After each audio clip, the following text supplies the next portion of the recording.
Hi friends, ఈరోజు మనం pascal అంటే ఏంటి, హైడ్రాలిక్స్ బ్రేక్స్ ఎలా వర్క్ చేస్తాయి, అలాగే క్రెయిన్స్ వెయిట్ లిఫ్ట్ చేస్తాయి కదండి, ఆ వర్క్ చేసే విధానం ఎలా ఉంటుంది ఈరోజు మొత్తం చూద్దామండి.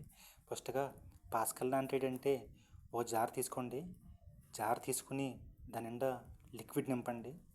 లిక్విడ్ నింపిన తర్వాత పైనుంచి ప్రెజర్ అప్లై చేస్తే వీళ్ళున్న లిక్విడ్ సమాన భాగంలో ఇలా బయటికి ఫ్లో అవ్వడాన్ని ఏమంటారంటే పాస్కల్లా అంటారండి.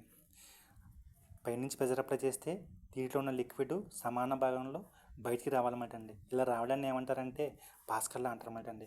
అదేవిధంగా hydraulics lifts, hydraulics brakes, hydraulics cranes weight lift చేస్తాయి కదండి, హైడ్రాలిక్ క్రెయిన్స్ ఇవన్నీ కూడా పాస్కల్లా మీద ఆధారపడి పనిచేస్తాయన్నమాట అండి.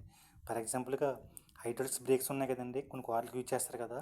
కార్కి బ్రేక్ అయ్యగానే ఈ ఫ్లూయిడ్ అనేది సమాంతరంగా ఫ్లో అయ్యి కార్ అనేది ఆగుతుంది అన్నమాట అండి. అర్థమైంది ఫ్రెండ్స్, థ్యాంక్ యూ.